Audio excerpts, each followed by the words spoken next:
வணக்கம். இந்த வீடியோவில் டிஎன்செட் எக்ஸாம் 2024 கெமிக்கல் சயின்சஸ்னுடைய கட் ஆஃப் மார்க்ஸ் பார்க்க போகிறோம். அதாவது ஃபுல் டீட்டெயில்ஸ், யார் யாருக்கெல்லாம் இந்த செட் எக்ஸாம் குவாலிஃபை ஆகிருக்கோம், என்னென்ன கேட்டகரிக்கு என்னென்ன கட் ஆஃப் மார்க் இருக்குது, எத்தனை பேர் குவாலிஃபை ஆகிருக்காங்க. ஸோ இந்த டீட்டெயில்ஸ் எல்லாமே நம்ம இந்த வீடியோவில் பார்க்க போகிறோம். இப்போ தான் என்னுடைய சேனலுக்கு நீங்கள் புதுசுனா என்னுடைய சேனலை சப்ஸ்கிரைப் பண்ணிவிடுங்க. டிஆர்பி, டிஎன்பிஎஸ்சி, கெமிஸ்ட்ரி சம்மந்தமான எல்லா நியூஸும் உங்களுக்கு உடனுக்குடன் வந்து சேரும். வாங்க இப்போ நம்ம இந்த கெமிக்கல் சயின்சஸ் 2024 எக்ஸாமினுடைய கட் ஆஃப் மார்க்ஸ் பார்க்க போகிறோம். அதாவது 2024 நோட்டிஃபிகேஷன் 2025 எக்ஸாம் நடந்தது. இப்போ வந்துட்டு ஃபைனல் ரிசல்ட் வெளியிட்டிருக்கிறாங்க. அதாவது குவாலிஃபைட் லிஸ்ட்டையும் வெளியிட்டிருக்கிறாங்க. ஸோ எல்லாத்தையும் நம்ம இந்த வீடியோவில் நம்ம பார்க்க போகிறோம்.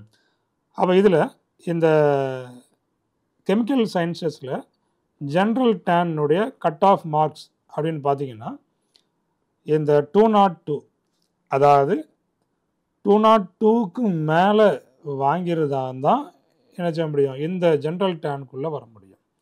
அப்போ இது வந்துட்டு இந்த கட் ஆஃப் மார்க்கு 202 எடுத்துருக்கணும், இல்லைன்னா 202க்கு மேலே எடுத்துருக்கணும். நம்ம வந்து ஏற்கனவே பழைய வீடியோவில் 190 வரைக்கும் கட் ஆஃப் போட்டிருந்தேன். 170 to 190 வரைக்கும் கட் ஆஃப் போட்டிருந்தேன். ஆனால் இங்கே பார்த்தீங்கன்னா அதை விட 10 மார்க்ஸ் அதிகமாக தான் கட் ஆஃப் வந்திருக்குது. சரிங்களா? அப்போ இந்த ஜென்ரல் டேனில் இந்த 202, சரிங்களா? அப்போ 202 மார்க் தான் கட் ஆஃபு. அப்போ இந்த 202க்கு மேலே ஜென்ரல் டேனில் எடுத்தவங்க எல்லாருமே குவாலிஃபைடு ஆகிருப்பாங்க. அடுத்தபடியாக இந்த ஜென்ரல் டேன் உமனில் பாருங்கள், ஜென்ரல் டேன் உமனுக்குமே 202 தான் கட் ஆஃப் மார்க்காக இருக்குது. அடுத்தபடியாக பாருங்கள் கேட்டகரி 1, கேட்டகரி 1 பார்த்தீங்கன்னா 150. அடுத்தபடியாக கேட்டகரி 3, ஜென்ரல் டேனில் கேட்டகரி 3. அப்போ இதில் இந்த 200 மார்க்ஸ் எடுத்துருக்கு, ஜென்ரல் டேன்லேயே 200 மார்க்ஸ் வந்துருக்குது.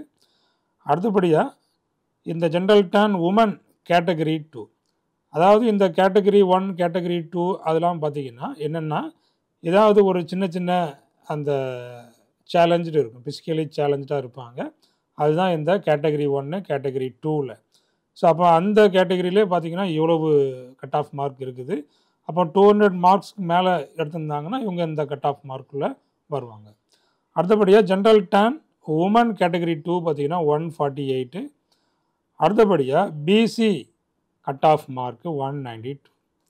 அப்போது இந்த பிசி கேண்டிடேட்ஸ் பார்த்திங்கன்னா 192 தான் இந்த கட் ஆஃப். அப்போ அதுக்கு மேலே எடுத்திருந்தால் தான் அப்போ 192 to 202, ஸோ அப்போ அந்த ரேஞ்சுக்குள்ளே இருப்பாங்க, அப்படி தானே? அப்போ இந்த 192க்கு மேலே எடுத்திருந்தாங்கன்னா அவங்க வந்து குவாலிஃபைடு ஆகிருப்பாங்க.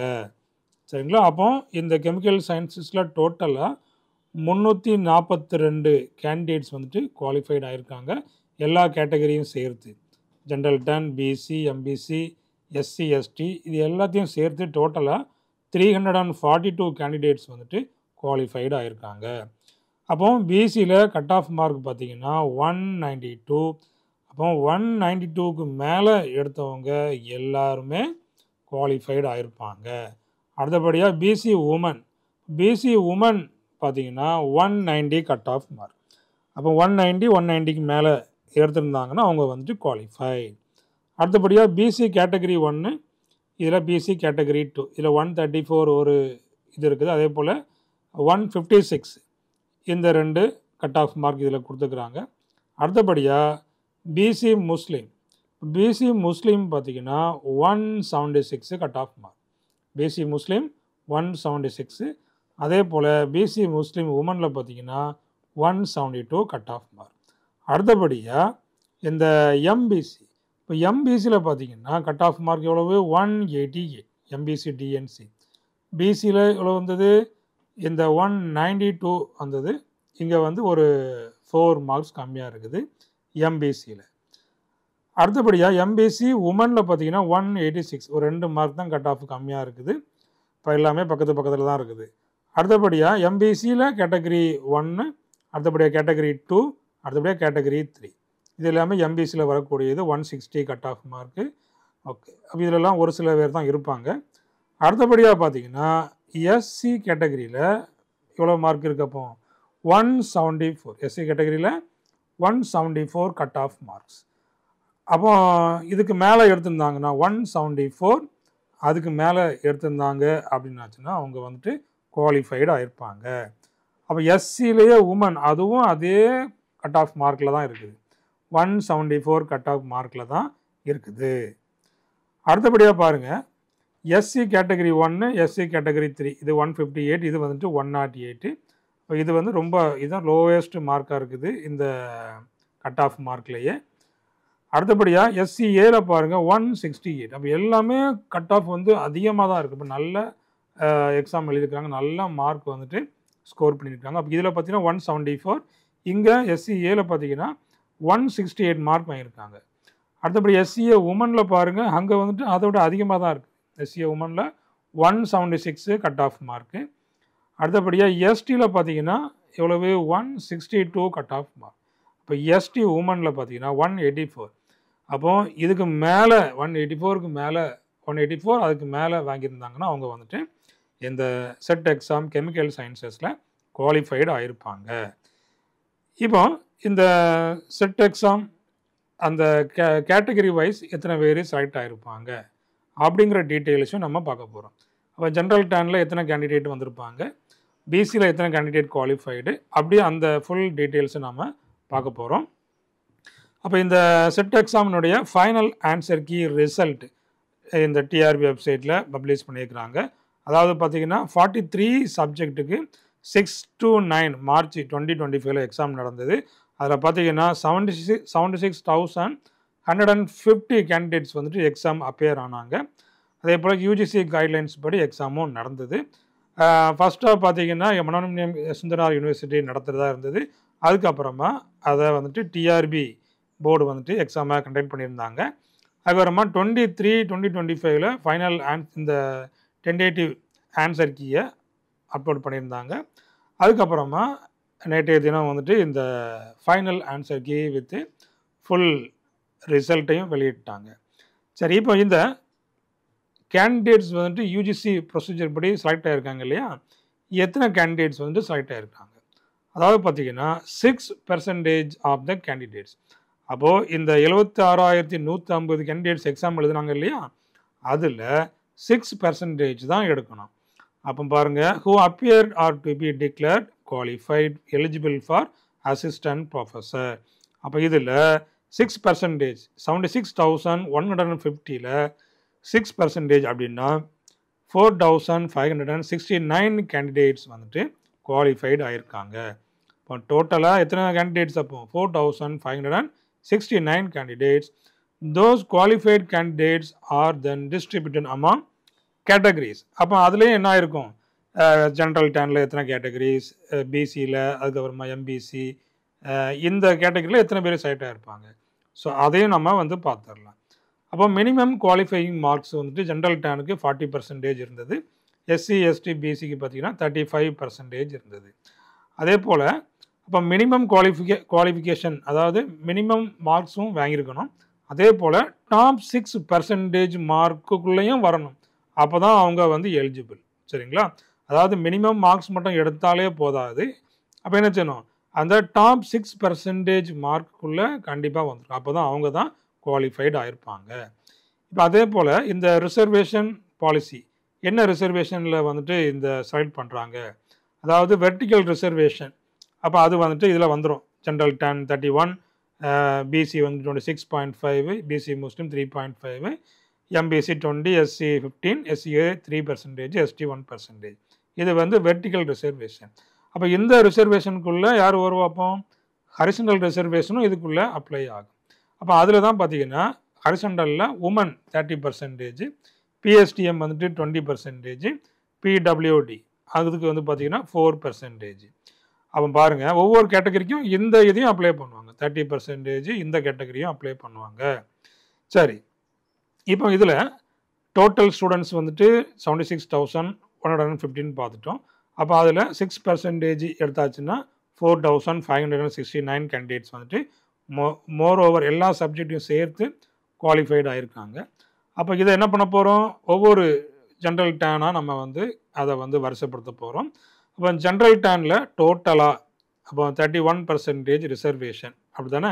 அப்போ அதில் எவ்வளோ ஸ்டூடெண்ட்ஸ் வர்றாங்க எல்லாமே அப்ராக்சிமேட் தான் சரிங்களா, எல்லாமே அப்ராக்சிமேட்டாக தான் போட்டிருக்கிறேன். அப்போ இதில் பார்த்தீங்கன்னா 1416 டோட்டலாக 4569 கேண்டிடேட்ஸில் ஜென்ரல் டேனில் பார்த்தீங்கன்னா 1416 கேண்டிடேட்ஸ் வந்துட்டு குவாலிஃபைட் ஆகிருக்காங்க. பிசியில் பார்த்தீங்கன்னா 1211 கேண்டிடேட்ஸ் வந்துட்டு குவாலிஃபைட் ஆகிருக்காங்க. அதே போல் இங்கே பிசி முஸ்லீம்னு பார்த்தீங்கன்னா 160 கேண்டிடேட்ஸ், எம்பிசியில் 914, எஸ்சியில் பார்த்தீங்கன்னா 685, எஸ்சிஏயில் 137, எஸ்டியில் 1% 46 கேண்டிடேட்ஸ், டோட்டலாக 4569 கேண்டிடேட்ஸ். இது வந்து எல்லா சப்ஜெக்டையும் சேர்த்து. நம்ம கெமிக்கல் சயின்ஸஸில் மட்டும் எவ்வளோ பார்த்தோம், 342 ஸ்டூடெண்ட்ஸ் வந்துட்டு அதில் செலக்ட் ஆகிருக்காங்க. அப்போ அதில் வந்து கேட்டகரி வைஸாக பிரிச்சிருப்பாங்க. ஜென்ரல் டேன், பிசி, அதில் வந்து என்ன பண்ணியிருப்பாங்க, அந்த இந்த ரிசர்வேஷன் படி அதையும் வந்து பிரிச்சிருப்பாங்க. அப்போ இதுதான் பாருங்கள், அந்த ஜென்ரல் டேனுக்கு பார்த்திங்கன்னா இதுதான் வந்துட்டு இந்த ரிசர்வேஷன் வந்துட்டு அதிகம். அடுத்தபடியாக இந்த பிசி முஸ்லீம், எம்பிசி, எஸ்சி, எஸ்சிஏ, இது வந்துட்டு எஸ்டி சரிங்களா. அப்போ எவ்வளவு ஸ்டூடெண்ட்ஸ் வந்து குவாலிஃபைடு ஆகிருக்காங்க ஸோ அப்படிங்கிறத நம்ம ஒரு பார் சார்ட்டாகவே போட்டாச்சு. அப்போ இது எல்லாமே அப்ராக்சிமேட்டு பெர்சன்டேஜ் தான் சரிங்களா. அப்போ இதில் ஹரிசாண்டல் ரிசர்வேஷன் உமனுக்கு 30%, பிஎஸ்டிஎம் பார்த்திங்கன்னா 20%, இதில் பிடபிள்யூடி 4%. அப்போ இதில் பார்த்திங்கன்னா இந்த ஜென்ரல் டேனில் 1416 சீட்ஸ் நம்ம பார்த்தோம் இல்லையா, அப்போ அதில் 425 அதுதான் வந்து ஹரிசாண்டல், அதுலேயும் வரும் ஹரிசாண்டல்லையும் நம்ம சேர்க்கணும். அப்போ பார்த்தீங்கன்னா டோட்டலாக 425 வில் பி உமன். அப்போ பாருங்கள் 1416 எத்தனை பேர், அப்போ 425 வந்துட்டு உமனுக்கே ஒதுக்கியாச்சு. அப்போ ரிமைனிங் 1000லையும் உமன் நினைச்சுவாங்க போட்டி போடுவாங்க சரிங்களா. அப்போ பாருங்கள் அதே போல் பிஎஸ்டிஎம்மில் 283 வந்துட்டு உமனுக்கு ஒதுக்கியாச்சு. 57 பார்த்தீங்கன்னா பிடபிள்யூடி சரிங்களா. இது எல்லாமே அப்ராக்சிமேட்டாக தான் நம்ம கொடுக்குறேன். அடுத்தபடியாக ஃபைனல் ஆன்சர் கீ எல்லா பேப்பர்ஸுக்கும் வந்துட்டு அப்லோட் பண்ணிட்டாங்க. அப்போ இதில் கெமிஸ்ட்ரியில் எதை 14 கொஸ்டின்ஸ் கிட்ட என்ன பண்ணிட்டாங்க, ரிமூவ் பண்ணியிருக்கிறாங்க. ஸோ ரிமூவ் பண்ணிவிட்டு அதுக்கப்புறம் தான் எந்த மாதிரி இருக்கிறாங்க, இந்த அந்த கட் ஆஃப் மார்க்ஸை வச்சுருக்கிறாங்க. பாருங்கள், qualified candidates are declared subject to fulfilment of eligibility condition, அதாவது background educational requirements and documents. அப்போ இதில் வந்துட்டு கொடுத்துட்டாங்க இல்லையா, இதை வந்துட்டு அந்த டவுன்லோட் பண்ண சொல்லி கொடுத்துட்டாங்க. இதுக்கு அடுத்து என்ன பண்ணுவாங்கன்னா வெரிஃபிகேஷனுக்கு ஒரு நாள் கூப்பிடுவாங்க. அப்போ இந்த டவுன்லோட் பண்ண சர்டிஃபிகேட்ஸை பத்திரமா வச்சுக்கிடணும். அதுக்கப்புறமா வெரிஃபிகேஷன்ஸுக்கு வேண்டிய டாக்குமெண்ட்ஸ் எல்லாத்தையும் நீங்கள் எடுத்துகிட்டு போக வேண்டியது இருக்கும். அப்போ தான் அங்கே தான் உங்களுக்கு என்ன செய்வாங்க, ஒரிஜினல் சர்டிஃபிகேட்டை கொடுப்பாங்க. அப்போ இதில் எப்படி மார்க்ஸ் சர்டிஃபிகேட்டை டவுன்லோட் பண்ணுறதுங்கிறதையும் கொடுத்துக்கிறாங்க. டிஆர்பி போர்ட்டலில் போயிடுங்க, அதில் லாகின் யூசர் ஐடி பாஸ்வேர்டு கொடுத்துடுங்க. அதில் வந்து டேஷ்போர்டு இருக்கும். Click here to download marks, அதில் ஸ்கோர் கார்டும் பார்த்துக்கலாம், டவுன்லோடு பண்ணிக்கிடலாம். அப்போ அதில் வந்து குவாலிஃபைடு ஆயிருந்தாச்சுன்னா அந்த அப்ளிகேஷன் நம்பரை போட்டுவிடுங்க. அதே போல் பாஸ்வேர்டு, அதாவது டேட் ஆஃப் பர்த்தை கொடுத்துடுங்க. ஓப்பன் கேண்டிடேட் டேஷ்போர்ட், அதில் வந்துட்டு சர்டிஃபிகேட்டை டவுன்லோட் பண்ணிக்கிடலாம் சரிங்களா. அப்போ இந்த பிரிண்டட் காப்பியை நீங்கள் வந்து சேவ் பண்ணி வச்சுக்கிடணும். பிடிஎஃப் காப்பியை சேவ் பண்ணி வச்சுக்கிடுங்க, பிரிண்ட் எடுத்தும் வச்சுக்கிடுங்க சரிங்களா. அதாவது இந்த கீப் ப்ரூஃப் ஆஃப் லாகின், அப்போ லாகினையும் நீங்கள் என்ன பண்ணிவிடுங்க, அதை வந்து ஒரு ப்ரூஃபாக வச்சுக்கிடுங்க. அதே போல் அந்த டிஆர்பி அனுப்புன அந்த மெயிலும், எல்லாருக்கும் மெயில் வந்திருக்குது, அதையும் நீங்கள் வந்து பத்திரமா வச்சுக்கிடுங்க. ஏன்னா வந்து ஏதாவது ஒரு மிஸ்ஸிங்கில் என்ன செய்யலாம், அதை வந்து உங்களுக்கு தேவைப்படலாம். அதனால் அந்த பிடிஎஃப் லாகின், அந்த லாகின் ஐடியும் வச்சுக்கிடுங்க. உள்ளுக்குள்ளே லாகின் பண்ணதையும் நீங்கள் ஸ்க்ரீன்ஷாட் போட்டு வச்சுக்கிடுங்க. அதே போல் இமெயிலையும் நீங்கள் பத்திரமா பிரிண்ட் எடுத்து வச்சுக்கிடுங்க சரி. அதே போல் அப்போ அந்த குவாலிஃபைட் கேண்டிடேட்ஸ் வந்துட்டு அந்த பிடிஎஃப்பை டவுன்லோட் பண்ணி வச்சுக்கிடுங்க. அதே போல் அந்த உங்களுடைய டீட்டெயில்ஸ் எல்லாம் கரெக்டாக இருக்காங்கிற செக் பண்ணுங்கள் சரிங்களா. அதில் உங்களுடைய நேமு, உங்களுடைய அந்த சப்ஜெக்டு, இது எல்லாமே கரெக்டாக இருக்கா அப்படிங்கிறத நல்லா செக் பண்ணி வச்சுக்கோங்க. Keep hard copy for job application, ஏதாவது அப்ளை பண்ணணும் அப்ளை பண்ணிக்கிடலாம். அதுக்கப்புறமா வெரிஃபிகேஷன்ஸுக்கு அங்கே வந்து கூடுவாங்க. All candidates check marks to see whether you reach the minimum aggregates. அப்போ வந்து பார்த்தீங்கன்னா இது வந்து மினிமம் மார்க்ஸு. அதே போல் ஏதாவது if you believe there is discrepancy contact TRB immediately. உங்களுக்கு ஏதாவது நீங்கள் கட் ஆஃப் மார்க்குக்கு மேலே நீங்கள் இருக்கீங்க ஆனால் குவாலிஃபைடு ஆகலை அப்படின்னா உடனே என்ன பண்ணிடுங்க, சென்னைக்கு போயிருங்க. டிஆர்பி ஆஃபீஸ்க்கு நீங்கள் டிஆர்பி போர்டுக்கு நீங்கள் போயிடலாம். அப்போ இதில் if shortlisted prepare original documents for verification. Degree certificate எடுத்துக்கிடுங்க, category certificate, date of birth, date of birth proof எடுத்துக்கிடுங்க. அதே போல் டாக்குமெண்ட் வெரிஃபிகேஷன் அப்புறம் தான் வந்து என்ன ஆகும், அது வந்துட்டு ஃபைனலைஸ் ஆகும். அப்போ பாருங்கள், அப்போ எத்தனை கேண்டிடேட்ஸ் வந்துருக்குறாங்க, 76,150, 4569 குவாலிஃபயர்ஸ் இருக்கிறாங்க. அதுக்கப்புறமா மினிமம் எலிஜிபிலிட்டி, அதில் வந்து 31% என்னென்ன கேட்டகரிக்கு எவ்வளோ ரிசர்வேஷன் அப்படிங்கிறதையும் நம்ம இதில் போட்டாச்சு. அப்போ இதில் குவாலிஃபைடு ஆனால் அவங்க வந்துட்டு eligible for assistant professor under TN set rules. அப்போ ஸ்டேட் கவர்மெண்ட்டில் நீங்கள் எந்த காலேஜஸ்லையும் நீங்கள் ஒர்க் பண்ணலாம். எலிஜிபிள்னால் நீங்கள் எலிஜிபிள் ஃபார் அசிஸ்டன்ட் ப்ரொஃபஸர். சரிங்களா? அப்போது இந்த சர்டிஃபிகேட்டை கொடுத்து நீங்கள் என்ன பண்ணிக்கலாம், இப்போ அந்த கெஸ்ட் லெக்சருக்கு இப்போ வந்து தான் நோட்டிஃபிகேஷன் விட்டுருக்குறாங்க. அந்த கெஸ்ட் லெக்சருக்கு நீங்கள் என்ன செய்யலாம், அப்ளை பண்ணி இல்லை குவாலிஃபை ஆகிட்டிங்கன்னா அதில் நீங்கள் அப்ளை பண்ணலாம். 800 சம்திங் வேகன்சிஸ் வந்துட்டு அனௌன்ஸ் பண்ணியிருக்கிறாங்க.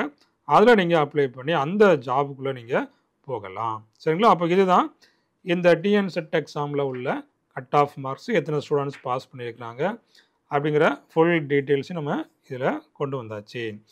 இதே போல் இந்த பிஜிடிஆர்பி கெமிஸ்ட்ரி எக்ஸாமுக்கான ஆன்லைன் கிளாஸஸ் வந்து நடந்துகிட்ருக்குது. அதுக்கான இந்த பிடிஎஃப் நோட்ஸு அதுவுமே அவைலபிளாக இருக்குது. பிடிஎஃப் நோட்ஸ் இருக்குது.